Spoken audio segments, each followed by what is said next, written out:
ನಿಮ್ಮ ಜೊತೆ ನಾವು ಒಂದು ಚಿಕ್ಕ ಫನ್ ಆ್ಯಂಡ್ ಮಸ್ತಿ ಸೆಗ್ಮೆಂಟ್ ಮಾಡ್ತಾ ಇದ್ದೀವಿ. ಚಿಕ್ಕ ಆಟ ಇದು, ವೆರಿ ಸಿಂಪಲ್, ಹೆಸರಿಗೆ ತಕ್ಕಾಗಿ ಫನ್ ಆ್ಯಂಡ್ ಮಸ್ತಿ. ಇಲ್ಲಿ 10 ಚೀಟಿಗಳಿದೆ. ಈ 10 ಚೀಟಿಲೂ ಈ ನಮ್ಮ ಕನ್ನಡ ಸಿನಿಮಾಗಳ ಒಂದು ಹಿಟ್ ಪೇರ್ ಇರುತ್ತಲ್ಲ, ಹೀರೋ ಹೀರೋಯಿನ್ ಪೇರ್ ಜೋಡಿ, ಆ ಜೋಡಿಗಳ ಹೆಸರಿದೆ. ನೀವು ಚೀಟಿ ಎತ್ತುತ್ತಾ ಹೋಗಬೇಕು. ಅವರಿಬ್ಬರು ನಟಿಸಿರುವಂಥ 2 ಸಿನಿಮಾ ಹೆಸರು ಹೇಳಬೇಕು. ಅಯ್ಯೋ ಮೇಡಮ್, ಅಷ್ಟೆಲ್ಲ ಫಾರ್ವರ್ಡ್ ಆಗಿದ್ರೆ ಕಷ್ಟ. ಅಷ್ಟೇ, ನಮ್ಗೆ ಅದೆಲ್ಲ ಏನು ಹೇಳಂಗಿಲ್ಲ. ನಮಗೆ ಗೊತ್ತು ನೀವು ಈ ಗೇಮ್ನ ಸಖತ್ತಾಗಿ ಆಡ್ತೀರಾ ಅಂತ. ಸೊ ಶುರು ಮಾಡೋಣ. ಯಾರು ಮೊದಲು ಜೋಡಿ? ಬೇಗ ಹೇಳ್ಬೇಕು ನೀವು. ಪುನೀತ್ ರಾಜ್ಕುಮಾರ್ ರಮ್ಯಾ ಅಂತ ಇದೆ ನೋಡಿ, ನಮ್ಮ ಬಾಸ್ ಹೆಂಗೆ ನಿಜವಾಗ್ಲೂ ಖುಷಿ ಆಗ್ತಿದೆ. ಫಸ್ಟ್ ಚೀಟಿನೇ ನಮ್ಮ ಅಲ್ಲ, ಇಬ್ರು ಇದಾರೆ ಇಲ್ಲಿ. ಪುನೀತ್ ಸರ್ ಇದ್ದಾರೆ, ರಾಜ್ಕುಮಾರ್ ಪುನೀತ್ ಸರ್ ಇದ್ದಾರೆ, ರಾಜ್ಕುಮಾರ್ ಸರ್ ಇದ್ದಾರೆ. 100%. ಪುನೀತ್ ಸರ್ ಮತ್ತೆ ರಮ್ಯಾ ಮ್ಯಾಮ್ ಅಭಿನಯಿಸಿರುವಂಥ 2 ಚಿತ್ರ ಹೇಳಬೇಕು. ಒಂದು ಚಿತ್ರ ಅಂತೂ ಗೊತ್ತು, ಅರಸು. ನಿಜವಾಗ್ಲೂ ನಮ್ಮ ಬಾಸು ಕೂಡ ಆ್ಯಕ್ಟ್ ಮಾಡಿದ್ದಾರೆ. ಯಾಕೆಂದರೆ ನನ್ನನ್ನು ನೋಡಿದವರೆಲ್ಲ ಕೋಮಲ್ ಕೋಮಲ್ ಅಂತಾರೆ. ಆ್ಯಕ್ಟ್ ಮಾಡುವಾಗ ನಿಮ್ಮ ವಾಯ್ಸು ಕೋಮಲ್ ಥರನೇ ಇದೆ. ನನಗೆ ಇಂಜಿನಿಯರ್ ಹೇಳ್ತಾಯಿದ್ರು ಒಂದು ಸಲ, ರೀ ನೀವು ಏನಾದರೂ ಕೋಮಲ್ ಸರ್ಗೆ ಏನಾದರೂ ಹುಷಾರಿಲ್ಲ ಅಂದ್ಬಿಟ್ರೆ ನೀವೇ ಡಬ್ ಮಾಡ್ಬೋದ್ರಿ ಅಂತ. ಹಾಗೆ ಅರಸು ಸಿನಿಮಾ. ಹೌದು. ಇನ್ನೊಂದು ಸಿನಿಮಾ, ಅದು ರಮ್ಯಾ ಅವರ ಫಸ್ಟ್ ಸಿನಿಮಾ. ರಮ್ಯಾ ಅವರ ಫಸ್ಟ್ ಸಿನಿಮಾ ಅಂದರೆ ಪುನೀತ್ ಸರ್ ಅವರ ಸೆಕೆಂಡ್ ಸಿನಿಮಾ. ಅಪ್ಪು ಆದ್ಮೇಲೆ ಬಂದಂಥ ಚಿತ್ರ ಗೊತ್ತಿಲ್ಲ ಮೇಡಮ್ ಅವ್ರೆ, ಅದು ಅಷ್ಟೊಂದು. ಬಟ್ ಏನು ಒಂದಾರು ಹೇಳಿದಲ್ಲ, ಖುಷಿ ಪಡಿ. ಗೊತ್ತೇ ಇಲ್ಲ ಅಂದರೆ ಇನ್ನೂ ಜನ ಬೈಯೋರು. ಏನಿದೆ ಅಭಿ ಸಿನಿಮಾ. Okay, correct. ಒಂದಾಯ್ತು. ನೆಕ್ಸ್ಟ್ ಚೀಟಿ ಇವಾಗ ಎಲ್ಲ ಮಾಡ್ಬೇಕು ನೀವೇನೆ. ಇದೆಲ್ಲ ನಿಜವಾಗ್ಲೂ ಅದೇ ಆಟ. ನೀವು ಒಂದು ತಗೊಳ್ಳಿ, ನೋಡೋಣ, ಮಾಡೋಣ. ನಾನು ಒಂದು ಟಾಸ್ಕ್ ಬೇಡ, ಪರವಾಗಿಲ್ಲ ಮೇಡಮ್. ಪ್ರೇಕ್ಷಕರ ಕಡೆಯಿಂದ ನನಗೊಂದು ರಿಕ್ವೆಸ್ಟು, ಈ ಮೇಡಮ್ ಚೀಟಿ ಎತ್ತಿ ಇವಾಗ ಹೇಳ್ತಾರೆ ಏನಂತ, ತಗೊಳ್ಳಿ ಬೇಗ. ನಿಜವಾಗ್ಲೂ ನಿಮ್ಮ ಆಟ ಆಯ್ತು, ಗೊತ್ತಾಯ್ತು. ನೀವು ಒಂದು ಆಡಿ ನೋಡೋಣ, ಜೊತೆಲೆ ಒಂದೊಂದೇ ಖಾಲಿ ಆಗ್ಬೇಕಲ್ಲ. 10 ಇದೆ. 10 ಆಟದಲ್ಲಿ ನಮ್ಮ ಸರ್ ಮತ್ತೆ ರಕ್ಷಿತಾ ಮ್ಯಾಮ್. ಓಕೆ. ಒಂದು ಮಂಡ್ಯ, ಇನ್ನೊಂದು ಸುಂಟ್ರಗಾಳಿ, ಕಲಾಸಿಪಾಳ್ಯ, ಅಯ್ಯ. ಒಬ್ಬೊಬ್ಬೊಬ್ಬ ಏನ್ರಿ ಉರು ಹೊಡೆದ್ಬಿಟ್ರಲ್ರಿ ಹಂಗೆ. ಇದು ನಿಮ್ಮ ಆಟ ಆಯ್ತಾ? ನನ್ನ ಆಟ ಅಲ್ಲ, ನಾನು ಆಟ ಆಡಿಸ್ತಿರೋದಿಲ್ಲ.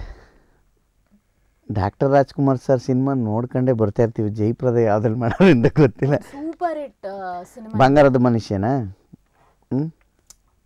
ಅದರಲ್ಲಿ ರಾಜ್ಕುಮಾರ್ ಸರ್ ಅಭಿನಯಿಸಿರೋದು ಹೆಂಗೆ ಅಂದ್ರೆ, ಒಂದ್ ಕಡೆ ಈ ಹಳ್ಳಿ ಒಂದು ಕುರಿ ಮೇಯಿಸೋನಾದ್ರೆ, ಇನ್ನೊಂದ್ ಕಡೆ ಓಕೆ ಓಕೆ ಇದು ಆಕ್ಚುಲಿ ಆ ಥರ ಕನ್ನಡ, ಆ ಥರ ಸಂಸ್ಕೃತ. ಕವಿರತ್ನ ಕಾಳಿದಾಸ. ಸೂಪರ್ ಅಲ್ಲ?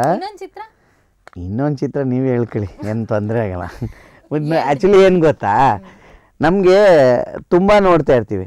ಅವರು ಅಭಿನಯ ಆಗ್ಬೋದು ಅಂದರೆ, ನಾನು ಯಾವುದೇ ಒಂದು ಸೀನ್ ನೋಡಿದ್ರು ಕೂಡ ಅದಕ್ಕೆ ಇನ್ಸ್ಪೈರ್ ತೊಗೊಂಡೇ ನೋಡ್ತಾ ಇರ್ತೀನಿ. ಅಂದರೆ ಒಂದೊಂದು ಸಲ ನೋಡ್ತಾ ಇರ್ತೀವಿ ಮೇಡಮ್, ಏನಾಗ್ಬಿಡುತ್ತೆ ಅಂದರೆ, ನಮ್ಮ ರಾಜ್ಕುಮಾರ್ ಸರ್ ಆಗ್ಬೋದು, ಪುನೀತ್ ರಾಜ್ಕುಮಾರ್ ಆಗ್ಬೋದು, ಅವ್ರು ಆ್ಯಕ್ಟ್ ಮಾಡ್ತಿರುವಾಗ ನಮಗೇನೋ ಗೊತ್ತಿಲ್ಲ, ಒಬ್ಬ ಆ್ಯಸ್ ಎ ಒಂದು ಚಿಕ್ಕ ಕಲಾವಿದನಾಗಿ ಹಂಗೆ ಕಣ್ಣೀರು ಬಂದುಬಿಡ್ತಾ ಇರ್ತಾರೆ. ಆ ಎಮೋಷನ್ ಸೀನ್ಸ್ಗೆ ಬೇಗ ಕನೆಕ್ಟ್ ಆಗ್ಬಿಡ್ತೀವಿ. ಕಲಾವಿದ್ರೆ ಹಂಗೆ ಏನೋ ಗೊತ್ತಿಲ್ಲ ನನಗೆ. ಬಟ್ ಏನಂದರೆ, ನಾನು ಮೊನ್ನೆ ಒಂದು ಸಿನಿಮಾ ನೋಡ್ತಾಯಿದ್ದೆ, ಅಭಿ ಸಿನಿಮಾನೇ, ಮನೆಯಲ್ಲಿ. ಅವ್ರದ್ದು ಏನೋ ಅವ್ರ ಸಿನಿಮಾಗಳು ಬಂದರೆ ನಾನು ಒಂಥರ ಹಂಗೆ. ಬಟ್ ನನ್ನನ್ನು ಅವರು ಹಳ್ಳಿ ಮನೆ ಅಂತ ಕರೀತಿದ್ರು. ನಾನು ಜೆ ಪಿ ನಗರ ನಮ್ಮೂರು ಹೋಟೆಲಲ್ಲಿ ಕೆಲಸ ಮಾಡಿದ್ದು. ಮಲ್ಲೇಶ್ವರಂ 12th ಕ್ರಾಸಲ್ಲಿ ಹಳ್ಳಿ ಮನೆ ಅಂತ ಒಂದು ಹೋಟೆಲ್ ಇದೆ. ಆ ಹೋಟೆಲ್ ಓನರು, ನಮ್ಮ ಓನರು ಸಂಜೀವ್ ರಾವ್ ಅಂತ, ನಮ್ಮ ಓನರು. ಅವರು ಸಂಜೀವ್ ರಾವ್ ಅಂತ, ಇವರು ಬಂದು ಒಂದು ಅಣ್ಣ ತಮ್ಮದಿರ್ತಾರ ಹೋಟೆಲ್ ಮಾಡಿದರು.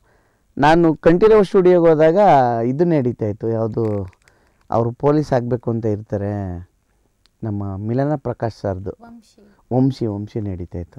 ಆವಾಗ ಹೆಗಲ ಮೇಲೆ ಕೈ ಹಾಕ್ಕೊಂಡು ಒಂದು ಮಾತು ಹೇಳಿದ್ರೆ, ಹಳ್ಳಿ ಮನೆ ಚೆನ್ನಾಗಿದೆಯಾ ಅಂದರು. ನಿಜವಾಗ್ಲೂ ಅವರು ನನ್ನನ್ನು ನೋಡಿದ ತಕ್ಷಣ ಅಷ್ಟು ಮಾತಾಡಿಸ್ತಿದ್ರಲ್ಲ ಅಂತ, ಅಷ್ಟು ಅದ್ಭುತ ಕಲಾವಿದರು ಅವ್ರು. ನಿಜವಾಗ್ಲೂ ಅವ್ರನ್ನ ಮಿಸ್ ಮಾಡ್ಕೊಂಡಿರೋದೆ, ನಾವೇ ಮಿಸ್ ಆದಂಗೆ ಆಗ್ತಿದೆ. ಬಟ್ ಲೈಫಲ್ಲಿ ಇವತ್ತು ಅವರು ಇನ್ನೂ ಒಂದು 25 ವರ್ಷ 30 ವರ್ಷದ ಆದಮೇಲೆ ಹೆಸರು ಮಾಡಬೇಕಾಗಿದ್ದು, ಅವರು ಅದಕ್ಕಿಂತ ಮುಂಚಿತವಾಗಲೇ ನಮ್ಮ ಕನ್ನಡ ಚಿತ್ರರಂಗಕ್ಕೆ ಕೊಟ್ಟೋಗಿದ್ದಾರೆ. ಅದು ಕೊಡುಗೆ ಅಂತಲೂ ಅನ್ಕೋಬೋದು, ಒಂದು ಸಪೋರ್ಟಿವ್ ಬ್ಲೆಸ್ಸಿಂಗ್ ಅಂತಲೂ ಅನ್ಕೋಬೋದು. ನಿಜವಾಗ್ಲೂ ಖುಷಿ ಆಗ್ತಿದೆ. ಬೇರೆ ಚೀಟಿ ನಿಮ್ಮದೇ? ನಾನು ಹೇಳಿಲ್ವ, ನಾನು ಆಟ ಆಡಿಸ್ತಾರೆ, ನೀವು ಆಟ ಆಡಿ. ಮೇಡಮ್, ನಾನು ಇವಾಗ ಅಷ್ಟೇ ಹೇಳ್ತಿರೋದು. ಇವಾಗ ನಾನೇ ಆ್ಯಂಕರ್, ನೀವು ಆರ್ಟಿಸ್ಟ್ ಮಾಡಿ ಹೇಳ್ತಾ ಇದ್ದೀನಲ್ಲ. ವಿಷ್ಣುವರ್ಧನ್ ಸರ್ ಮತ್ತೆ ಭಾರತಿ ಮಾಡಿರೋದು ಬಂಗಾರದ ಜಿಂಕೆ ಹಾಂ ಚಿತ್ರ. ಓಕೆ.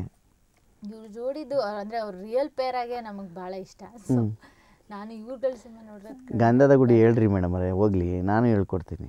ವಿಷ್ಣುವರ್ಧನ್ ಮತ್ತು ಭಾರತಿ ಅವ್ರು ಮಾಡಿರೋದ್ರಿ. ಗಂಧದ ಗುಡಿ ಅಲ್ಲ, ಅದು ದೇವರ ಗುಡಿ. ತಗೊಳ್ಳಿ. ನೋಡ್ದಾ, ಗಂಧದ ಗುಡಿ ಹೇಳಿದ್ಮೇಲೆ ತಾನೇ ದೇವ್ರ ಗುಡಿ ಸೇರ್ಸಿದ್ ನೀವು. ಸಿನಿಮಾ ಆದ್ರೆ ಗಂಧದ ಗುಡಿ ಅಲ್ಲ ತಪ್ಪಾಗ್ಬೋದು, ಆದ್ರೆ ಕ್ಲೂ ಬಂತ. ಯಶ್ ಮತ್ತೆ ರಾಧಿಕಾ, ಮೊಗ್ಗಿನ ಮನಸ್ಸು, ಓಕೆನಾ. ಅದಾದಮೇಲೆ ಸಂತೋಷ್ ಟೈಪ್ ಫಾರ್ವರ್ಡು. ಇನ್ನೂ ಹಿಂದೆ ಆಗಬೇಕು ಇನ್ನೊಂದು cinema mister Mrs Ram. Mister ಮೂರೇ ಸಿನಿಮಾಕ್ಕೆ ಅವ್ರು 3 ಮದುವೆ ಆಗ್ಬಿಟ್ರು ಅನ್ಸುತ್ತಲ್ಲ. ಆಡಿ ನೆಕ್ಸ್ಟ್ ನೀವು ಕೇಳ್ತಾನೆ ಇರ್ತೀರ ಅಂತ ಗೊತ್ತು. ಶಂಕರ್ನಾಗ್ ಮತ್ತು ಮಂಜುಳಾ, ಮೂಗನ ಸೇಡು, ಓಕೆನಾ. ಅದಾದಮೇಲೆ ಅವರಿಬ್ರು ಒಂಥರ ಸೋಲ್ಸ್ ಎಕ್ಸ್ಚೇಂಜ್ ಆಗುವಂಥ ಸಿನಿಮಾ ಒಂದಿದೆ. ಅದೇನೆ ಮೂಗನ ಸೇಡು ಒಂದು. ಅದಾದಮೇಲೆ ಇನ್ನೊಂದು ಸೂಪರ್ ಹಿಟ್ ಸಿನಿಮಾ ಗೊತ್ತದು, ನೋಡಿದ್ದೀನಿ. ಆ್ಯಕ್ಚುಲಿ ಅವ್ನು ನಾಯಿ ಇರುತ್ತೆ, ಅವ್ನು ಸಾಯಿಸ್ಬಿಡ್ತಾರೆ, ನಾಯಿ ಕಟ್ಟಾಕ್ಬಿಡ್ತಾನೆ. ನಾಯಿ ಕಟ್ಟಾಕ್ ಅದೇ ಒಂದಷ್ಟು ಗೊತ್ತಾಗ್ತಿಲ್ಲ. ಹಾಂ ಸೀತಾರಾಮು. ಆಮೇಲೆ ಅದು ಸೀತಾರಾಮ್ ಸಾಕಾದ ಸಿನಿಮಾ ಅದು, ನೀನು ನೋಡಿರ್ತೀನಿ ನಾನು. ಸಾಕು ನಿಮ್ಮದೇ ಈಗ ನೆಕ್ಸ್ಟು ತೆಗೀರಿ ಮೇಡಮ್. ಅನಂತ್ನಾಗ್ ಸರ್ ಮತ್ತೆ ಲಕ್ಷ್ಮಿ ಮ್ಯಾಮ್ ಮಾಡಿರೋದು ಚಂದನದ ಗೊಂಬೆ, ನಾನಿನ್ನ ಬಿಡಲ್ಲ. ಸಾಕು ಬಿಡಿ, ಇನ್ನು ನೆಕ್ಸ್ಟ್ ಇದೆಯಾ? ಎರಡೆರಡು ಹೇಳ್ಬೇಕು, ನೀವೇ ಆಟಾಡ್ತಾ ಇರೋದು. ಆಡಿ ನೋಡಿ, ನಿಮ್ಮ ಜೊತೆ ನಾನು ಆಡ್ತಾ ಇದ್ದೀನಿ, ಆಂಕರ್ ಆಗಿದ್ರು ಸಹ. ಗಣೇಶ್ ಮತ್ತು ಅಮೂಲ್ಯ, ಚೆಲುವಿನ ಚಿತ್ತಾರ, ಓಕೆನಾ. ಅದಾದಮೇಲೆ ಶ್ರಾವಣಿ ಸುಬ್ರಹ್ಮಣ್ಯ, ಎರಡು. ಹೋಗಿ ಲಾಸ್ಟ್ ಒನ್ ಹೇಳಿ ನೀವು ಇವಾಗ. ಶಿವರಾಜ್ ಕುಮಾರ್ ಮತ್ತು ಸುಧಾರಾಣಿ. ಕುರ್ಬನ ರಾಣಿ ಅಲ್ಲ, ಶಿವರಾಜ್ ಕುಮಾರ್ ಸುಧಾರಾಣಿ ತುಂಬ ಸಿನಿಮಾ ಮಾಡಿದ್ದಾರೆ. ಫಸ್ಟ್ ಫಿಲಮ್ ಇದು ಒಂದು ಫಸ್ಟ್ ಫಿಲಮ್ ಆನಂದ್, ಆನಂದಲ್ಲಿ ಓಕೆ ಓಕೆ. ಅದಾದಮೇಲೆ ಇನ್ನೊಂದು ಮಾಡಿದ್ದಾರೆ, ಅದೇ ನಿಜವ ನುಡಿಯೇನು ನನ್ನಾಣೆನಲ್ಲೇ ಪ್ರೀತಿಯ ನಾನೇ ಒಂದು ಹೇಳಿದೆ ಆನಂದ್ ಅಂತ. ಇನ್ನೊಂದು ನೀರು ಹೇಳಿ. ಇನ್ನೊಂದು ಹುಡುಕ್ ತಡೀರಿ, ಗೂಗಲ್ ರಣರಂಗ ಇದೆ, ಆಸೆಗೊಬ್ಬ ಮೀಸೆಗೊಬ್ಬ ಇದೆ.